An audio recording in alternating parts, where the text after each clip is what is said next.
नमस्कार बंधुरा तुम्हादेर प्रत्येकेर जोन्नो खुशिर खबर रेलेर तरफ थेके आबारो नतून करे नियोग करा होच्छे जेखाने किन्तु 5000 बेशी शून्यपद रयेछे। आरआरबी रिक्रुटमेंट 2024 अर्थात रेलवे रिक्रुटमेंट बोर्डेर तरफ थेके नियोग करा होच्छे। बेश किछु पदे नियोग करा होच्छे जेखाने किन्तु 5000 बेशी शून्यपद रयेछे।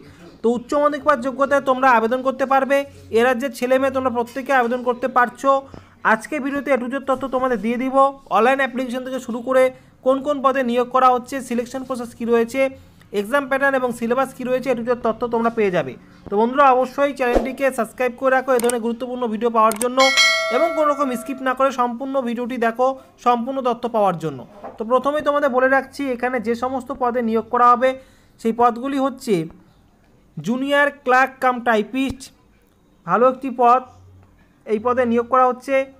তারপরে এখানে রয়েছে অ্যাকাউন্ট ক্লার্ক কাম টাইপিস্ট, তারপরে দেখতেই পাচ্ছ junior time keeper, train clerk, তারপর রয়েছে কমার্শিয়াল কাম টিকিট ক্লার্ক। এই পাঁচ ধরনের পোস্টে কিন্তু নিয়োগ করা হচ্ছে যেখানে 5000 বেশি কিন্তু শূন্যপদ রয়েছে এবং এই পদগুলির ক্ষেত্রে শুধুমাত্র তোমরা ন্যূনতম উচ্চ মাধ্যমিক পাস যোগ্যতায় কিন্তু আবেদন করতে পারছো। ন্যূনতম উচ্চ মাধ্যমিক পাস যোগ্যতায় এই পদগুলির ক্ষেত্রে তোমরা আবেদন করতে পারছো যেখানে তোমরা কিন্তু এ রাজ্যের ছেলে মেয়ে প্রত্যেকে আবেদন করতে পারছো। তো ভালো সুযোগ রয়েছে, রেলের তরফ থেকে নিয়োগ করা হচ্ছে। তোমরা অনেক দিন ধরে কিন্তু রেলওয়ে রিক্রুটমেন্টের জন্য অপেক্ষা করেছিলে, তো অবশেষে কিন্তু রিক্রুটমেন্ট কিন্তু করা হচ্ছে। তো এখানে তোমাদের বলে রাখি এই যে রিক্রুটমেন্টটি করা হচ্ছে রেলওয়ে রিক্রুটমেন্ট বোর্ডের তরফ থেকে, এখানে তোমাদের বয়সের যে ক্রাইটেরিয়া রয়েছে সেটি হচ্ছে জেনারেলদের ক্ষেত্রে যারা জেনারেল এবং ইডাব্লিউএস রয়েছে তাদের ক্ষেত্রে কিন্তু বয়স 18 থেকে 33-এর মধ্যে হতে হবে। এছাড়া সরকারি নিয়ম অনুযায়ী যারা এসসি এসটি এবং ওবিসি রয়েছে তারা কিন্তু 5 বছর এবং 3 বছর বয়সের ছাড় কিন্তু পেয়ে যাচ্ছ। এই হচ্ছে এস ক্রাইটেরিয়া এবং এখানে সিলেকশন প্রসেস হচ্ছে সিবিটি 1 এবং সিবিটি 2 অর্থাৎ কম্পিউটার বেসড এক্সাম হবে।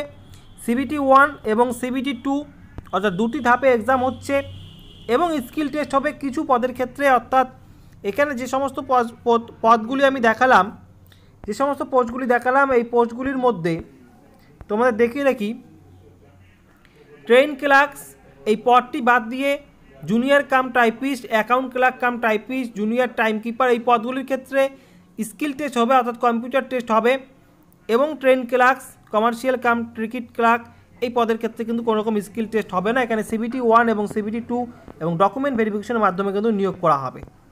তো এই হচ্ছে সিলেকশন প্রসেস এবং সিবিটি যে এক্সামটি হবে সেই এক্সামটিতে তোমাদের কোন কোন বিষয় থেকে প্রশ্ন আসবে, কত নম্বরের পরীক্ষা হবে আমি তোমাদের দেখিয়ে দিচ্ছি। এখন এই সিবিটি যে এক্সামটি আছে 1, এখানে কিন্তু জেনারেল অ্যাওয়ারনেস, ম্যাথামেটিক্স এবং জেনারেল ইন্টেলিজেন্স অ্যান্ড রিজনিং এই তিনটি বিষয় থেকে প্রশ্ন থাকবে এবং এখানে দেখতেই পাচ্ছ অন স্ক্রিনে জেনারেল অ্যাওয়ারনেস থেকে কিন্তু 40 নম্বর থাকবে অর্থাৎ 40টি কোশ্চেন থাকবে, প্রতিটি কোশ্চেনে 1 নম্বর এমসিকিউ প্রশ্ন হবে। ম্যাথামেটিক্স থেকে 30 নম্বর এবং জেনারেল ইন্টেলিজেন্স অ্যান্ড রিজনিং থেকে 30 নম্বর অর্থাৎ এখানে কিন্তু টোটাল 100 নম্বরে কিন্তু একটি পরীক্ষা কিন্তু হচ্ছে, 100 নম্বরে একটি কিন্তু পরীক্ষা হচ্ছে এবং যেখানে তোমরা কিন্তু সময় পেয়ে যাবে পরীক্ষা দেওয়ার জন্য।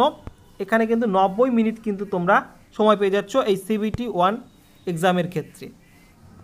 এই সিবিটি এক্সামের পরে কিন্তু তোমাদের সিবিটি 2 এক্সাম হবে এবং সিবিটি 2 এক্সামের যে সিলেবাস রয়েছে সিলেবাস কিন্তু একই রয়েছে। এখানে নম্বরের কিছু পার্থক্য রয়েছে, অর্থাৎ জেনারেল অ্যাওয়ারনেস থেকে 50 নম্বর থাকবে, ম্যাথামেটিক্স থেকে 35 নম্বর থাকবে এবং জেনারেল ইন্টেলিজেন্স অ্যান্ড রিজনিং থেকে 35 নম্বর থাকবে। অর্থাৎ টোটাল কিন্তু এখানে 120 নম্বরে কিন্তু একটি পরীক্ষা হচ্ছে, 120 নম্বরে একটি পরীক্ষা হচ্ছে এবং এখানে তোমরা পরীক্ষা দেওয়ার জন্য সময় পেয়ে যাবে কিন্তু 90 মিনিট।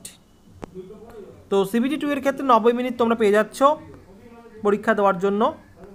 তো রেলের তরফ থেকে কিন্তু নিয়োগ কিন্তু করাই হচ্ছে। আরপিএফ রিক্রুটমেন্ট কিন্তু শুরু হয়ে গিয়েছে, তোমরা প্রত্যেকেই জানো রেলের তরফ থেকে কিন্তু আরপিএফ রিক্রুটমেন্ট শুরু হয়ে গেছে, যার আবেদন প্রক্রিয়া প্রায় শেষের দিকে। এই আরপিএফের পরে কিন্তু এই নিয়োগটি কিন্তু করা হবে যে সমস্ত পদগুলি আমি তোমাদের দেখালাম। এখন তোমাদের বলে দিচ্ছি এখানে অ্যাপ্লিকেশন কবে করা হবে। রেলের তরফ থেকে রিক্রুটমেন্ট বোর্ডের তরফ থেকে কিন্তু এই সমস্ত পোস্টে যে রিক্রুটমেন্ট করা হবে অফিসিয়ালিভাবে কিন্তু জানানো হয়েছে, তাদের যে ক্যালেন্ডার রয়েছে সেই ক্যালেন্ডার অনুযায়ী কিন্তু জানানো হয়েছে। এখানে কিন্তু অ্যাপ্লিকেশন কিন্তু সালে জুন জুলাই মাসের মধ্যেই কিন্তু এখানে অ্যাপ্লিকেশন কিন্তু নেওয়া হবে, এরকমই আপডেট কিন্তু পাওয়া যাচ্ছে। তো তোমরা যারা রেলের চাকরির জন্য অপেক্ষা করছো অবশ্যই তোমরা প্রিপারেশন চালিয়ে যাও, এবং যারা প্রিপারেশন করবে বলে ভাবছো প্রিপারেশন তোমরা শুরু করে দাও।